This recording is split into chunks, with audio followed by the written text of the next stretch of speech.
लोग स्टार्ट करेंगे chapter number 6 और चैप्टर नंबर 6 क्लास 10th का सबसे ज़्यादा इंपॉर्टेंट चैप्टर है। ये एक ऐसा चैप्टर है जहाँ बच्चा बिल्कुल ताता थैया करता है, तांडव करता है, क्योंकि बच्चों को समझ में नहीं आता। कभी थ्योरम में कंफ्यूज हो जाता है तो कभी क्वेश्चन में कंफ्यूज हो जाता है। मैं तुम लोगों को प्रॉमिस कर रहा हूँ कि भैया ये चैप्टर तुम्हें पूरा समझ में आएगा, पूरा एक एक क्वेश्चन इस चैप्टर के समझ में आएंगे। हो सकता है कभी कभार हम बस इस चैप्टर में स्लो हो जाए, जो चीज़ 5 मिनट में हो सकती है वो चीज़ हम कभी 15 मिनट में भी करें, क्योंकि अपन को दौड़ नहीं लगाना है, अपन को क्वालिटी चाहिए, ठीक है ना, क्वांटिटी नहीं चाहिए। चैप्टर स्टार्ट करते हैं। चैप्टर का नाम क्या है? ट्राइंगल। अच्छा एक बात बताओ, ट्राइंगल तो वैसे हमने क्लास 9th में भी पढ़ा था कि नहीं पढ़ा था? क्लास 9th में चैप्टर नंबर 7 का नाम ट्राइंगल था और वहां हमने पढ़ा था कॉन्ग्रुएंस ऑफ ट्राइंगल। बच्चों को बताया गया था कॉन्ग्रुएंस का मतलब क्या होता है, जब दो चीजें एक जैसी होती है तो उसको हम क्या बोलते हैं? कॉन्ग्रुएंस, ठीक है ना, कॉन्ग्रुएंस ऑफ ट्राइंगल। अब हम लोग पढ़ने वाले हैं similarity of triangle. Similarity of triangle, दो ट्राइंगल सिमिलर कब होते हैं और कैसे होते हैं। कॉन्ग्रुएंस और सिमिलैरिटी में थोड़ा सा फर्क है, बिल्कुल थोड़ा सा फर्क है। अगर बेटा किसी चीज दो चीजों में सेम शेप हो, आकार एक जैसा हो एंड सेम साइज भी हो, शेप भी एक जैसा होना चाहिए और साइज भी एक जैसा होना चाहिए, तो ऐसी चीजों को हम बोलते हैं कॉन्ग्रुएंस। क्या बोलते हैं? कॉन्ग्रुएंस। और अगर सिर्फ ओनली शेप एक जैसा है, ओनली शेप एक जैसा है, तो उसको हम क्या बोलेंगे? क्या बोलेंगे? सिमिलर। बच्चों को क्लास 9 में कहीं पता ही नहीं चल पाया कि ये जो कॉन्ग्रुएंस का साइन होता था ना, ये साइन जो है ना, ये छोटा सा मैंने जो साइन बनाया है, इस साइन के अंदर इसकी डेफिनेशन छुपी रहती है। कॉन्ग्रुएंस की डेफिनेशन, कॉन्ग्रुएंस वर्ड का मतलब इस साइन के अंदर छिपा रहता है। समझाता हूं कैसे। ये जो यहाँ पर ये बना है ना, इसका मतलब होता है सेम शेप। क्या होता है? Same shape. और यहाँ पे ये जो ऐसा इक्वल का साइन बना है, इसका मतलब होता है सेम साइज। तो आप कॉन्ग्रुएंस का मतलब समझ में आ गया, same size and same shape. और सिमिलरिटी का मतलब क्या होता है? Only same shape. इसलिए इसका साइन क्या है सिमिलरिटी का? ये सिमिलरिटी का साइन है। समझ में आ गया? सिमिलर, हम सिमिलर किस किस को बोल सकते हैं? जैसे मैंने बोला कि ये तीनों के तीनों सर्कल सिमिलर हैं। 3 तो 4 हो गए, सर्कल के अंदर सर्कल चारों कैसे हैं? सिमिलर हैं। ये 1 2 3 4 चारों स्क्वायर कैसे हैं? सिमिलर। ये दो ट्राइंगल थे, एक के अंदर एक, दोनों को बाहर निकाल के रख दिया, ये दोनों ट्राइंगल कैसे हैं? एक ये ताजमहल की इमेज है, एक ये ताजमहल की इमेज है और एक ये ताजमहल की इमेज है। ये दोनों कैसे होंगे? सिमिलर होंगे कि नहीं होंगे? बिल्कुल समझ में आ रहा है, सिमिलर हो गए, ठीक है ना। तो सिमिलरिटी के लिए सिर्फ बेटा उनका शेप एक जैसा होना चाहिए, साइज का कोई रोल नहीं होता। तो सिमिलरिटी का मतलब सभी को अच्छे से समझ में आ गया। अब हमें बेटा सिमिलरिटी जो पढ़नी है इस चैप्टर में, वो सिर्फ ट्राइंगल की सिमिलरिटी पढ़नी है। जिसकी सिमिलरिटी पढ़ोगे? सिर्फ ट्राइंगल की। तो दो ट्राइंगलों को हम मैथ्स के हिसाब से सिमिलरिटी कैसे बोलते हैं वो हम सीखने वाले हैं। दो ट्राइंगलों को सिमिलर मैथ्स के हिसाब से, मैथ्स की लैंग्वेज में। वैसे तो देखो हम देख के बता देंगे कि दोनों ट्राइंगल सिमिलर हैं। दोनों ट्राइंगल देखो देखने में एक जैसे हैं कि नहीं? दोनों ट्राइंगल देखने में एक जैसे हैं। और अगर दोनों ट्राइंगल देखने में एक जैसे, इसका मतलब ये ट्राइंगल कैसे हो गए? सिमिलर ट्राइंगल हो गए, ठीक है। लेकिन हम हर बार ये तो नहीं बोलेंगे ना कि हमारे सर ने देखना सिखाया था, एक आंख बंद करके भी देखोगे तो भी सिमिलर नजर आएगा, ऐसा तो नहीं सिखाया सर ने। अब इसको मैथ्स की डेफिनेशन के हिसाब से हमें याद करना है। पेपर में डेफिनेशन भी आती है, ध्यान रखना, पेपर में डेफिनेशन आती है इसकी, आई है कई बार। नॉट सिंपल सा क्वेश्चन आता है, व्हाट आर सिमिलर ट्राइंगल्स, तो आपको ये 3 लाइन लिखनी होती है। डेफिनेशन समझो बेटा, बोर्ड पर देखो डेफिनेशन क्या है। Two triangles are said to be similar. Two triangles are similar. हम दो ट्राइंगलों को सिमिलर बोलेंगे, कब सिमिलर बोलेंगे? If their corresponding angles are equal. अगर बेटा उसके करस्पॉन्डिंग एंगल्स इक्वल है। करस्पॉन्डिंग मतलब होता है एक जैसा।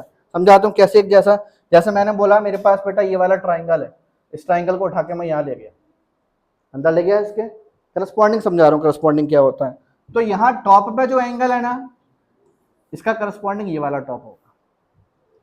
समझ में आ गया करस्पॉन्डिंग का मतलब क्या होता है? ऐसे इसका करस्पॉन्डिंग ये हो गया। अब इसको अलग अलग कर दें हम, तब अच्छे समझ में आएगा, क्योंकि हमें अलग अलग ही करना है इसको। तो यहाँ देखो बेटा, इसका नाम दे दिया मैंने ए बी सी, और इस ट्राइंगल का नाम है पा ग।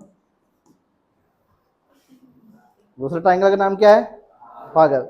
तो एंगल ए अगर एंगल पा के इक्वल हुआ, और एंगल बी अगर एंगल गा के इक्वल हुआ, और एंगल सी अगर एंगल ला के इक्वल हुआ, तो दोनों ट्राइंगल सिमिलर होंगे। दोनों ट्राइंगल सिमिलर होंगे। सेकंड पॉइंट भी याद होना चाहिए, सेकंड पॉइंट भी याद होना चाहिए, their corresponding sides are in the same ratio.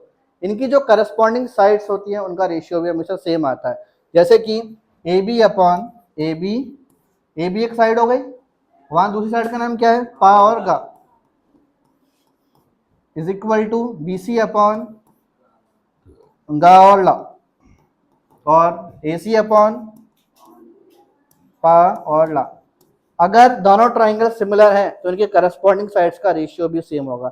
इसको मैं वैल्यू के साथ समझाता हूँ। जैसे मान लो बेटा ये 5 है, ये 8 है, और ये मेरे पास 10 है, और ये 10 है, ये 16 है, ये 20 है। इनका रेशियो निकाल के जरा चेक करो, ए बी अपॉन पागा तो क्या होगा, 5/10। चेक करो 8/, अभी नंबरों से समझा रहा हूँ, नंबरों से क्या चीजें अच्छे से समझ में आती है बच्चों को। उसके बाद 10/20।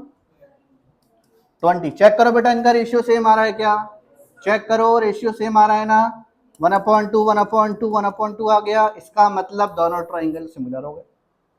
दोनों ट्राइंगल नहीं, तीनों ही सिमिलर होना चाहिए, तीनों मतलब इक्वल होना जरूरी है। कोई एक भी मतलब मान लो 1/3 हो गया गलती से मान लो सिर्फ, तो ये ट्राइंगल सिमिलर नहीं होगा। ठीक है, समझ में आ गया। वो बच्चों के दिमाग में क्वेश्चन आ रहा है, बच्चे पूछ नहीं रहे, बता रहा हूँ कौन सा क्वेश्चन आ रहा है। क्या सर ये दोनों पॉइंट होना जरूरी है दो ट्राइंगल को सिमिलर बताने के लिए? कितने बच्चों के दिमाग में क्वेश्चन आया ये वाला? मैंने बोला ना बच्चे पूछ नहीं रहे हैं, इसको बोलते हैं बेटा दिल से दिल का रिश्ता। तुम समझते हो सर हमें चाहते ही नहीं है, अब सर देखो तुम्हें कितना चाहते हैं। दोनों पॉइंट होने जरूरी ऐसा नहीं है, एक भी कोई पॉइंट होगा तो भी सिमिलर होगा, लेकिन अगर डेफिनेशन आ गई तो दोनों पॉइंट लिखने पड़ेंगे। अगर क्वेश्चन में पूछ लिया गया कि व्हाट आर सिमिलर ट्राइंगल, तो आपको एज इट इज सेम छापना है, इसमें छापने के लिए कुछ है नहीं है।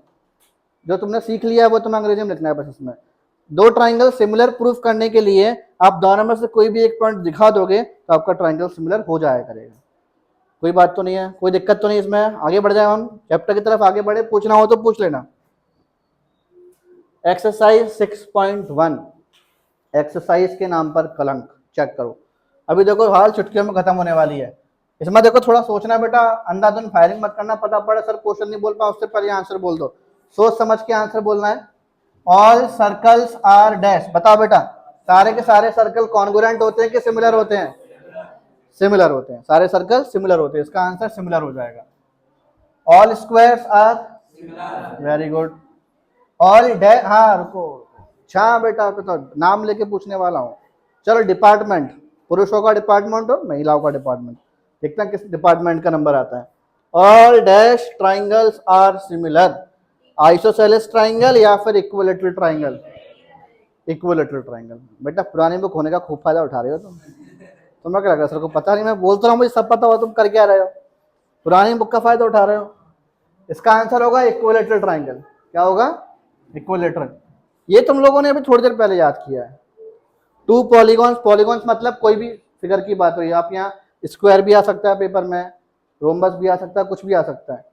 Two polygons of the same number of sides are similar if their corresponding angles are, their corresponding sides are proportional, मतलब रेशियो होता है। ठीक है, समझ में आ गया? पहला क्वेश्चन समझ में आ गया सभी को अच्छे से। सेकंड वाले पर आते हैं। Give two different examples of a pair of similar figure. आपको अपने हिसाब से कोई भी दो एग्जांपल बताने हैं, सिमिलर फिगर के एग्जांपल बताओ। रियल लाइफ को बता दो कुछ भी। आपके घर में जो डोर्स होते हैं, विंडोज होती हैं, टेबल्स होते हैं, ये सब रियल लाइफ के एग्जांपल हो गए, है ना? कुछ खाने पीने पे आता है, पिज्ज़ा हो गया, बर्गर भी हो गया, सिमिलर है कि नहीं है? ठीक है, कुछ भी लिख सकते हो, तुम्हारी मर्जी है भाई। हिंदुस्तान एक आज़ाद देश है, आज़ादी का भरपूर फायदा उठाओ, अपने हिसाब से कुछ भी आंसर लिखो। नॉन सिमिलर फिगर्स, जो सिमिलर नहीं होते, आप बताओ जो सिमिलर नहीं होते। माउंटेन्स, पहाड़ होते हैं, पहाड़ भाई एक जैसे नहीं होते, कहीं एक चोटी निकली होती है, कहीं 15 चोटियां निकली होती हैं। माउंटेन्स मतलब कुछ भी बोल दो, मैं दिमाग में माउंटेन सडनली आ गया। और बोल दो मैथ्स में बोलना चाहो, मैथ्स में बोल सकते हो। मैथ्स में स्केलर एंड ट्राइंगल, मैथ्स में स्केलर एंड ट्राइंगल समझते हो ना, जो अनइक्वल साइड्स वाले ट्राइंगल होते हैं वो कभी सिमिलर नहीं होते, उनके साइड्स आड़ी टेढ़ी भाग रही होती है हमेशा, तो वो भी सिमिलर नहीं होते। मैथ्स वाले आंसर लिखोगे तो भी सही है, और बिना मैथ्स के लिखोगे तो भी आंसर सही है। इधर आते हैं बेटा question number 3। Question number 3, state whether the following quadrilaterals are similar or not. हमें बताना है जो क्वाड्रिलेटरल यहाँ बने हुए हैं वो सिमिलर हैं कि नहीं। बेटा इसको तो अंदर व्यक्ति ही बता देगा, बता दो सिमिलर है कि नहीं है। सिमिलर है। आज क्या बॉन्डविटा भी करा है घर से? शक्तियां बहुत है इसके अंदर आज। तेरे को सिमिलर नजर आ रहे हैं? सिमिलर नजर आ रहा है क्या? सिमिलर होने के लिए शेप एक जैसा होना चाहिए बेटा, शेप आकार एक जैसा होना चाहिए। साइज तो वो सभी को समझ में आ गया, बड़े मियाँ छोटे मियाँ, साइज तो सभी को समझ में आ गया। शेप एक जैसा कहाँ है? ये स्क्वायर है भाई, स्ट्रेट लाइन है, और ये कहाँ है? लहराते हुए। तो ये सिमिलर नहीं है। समझ में आ गया?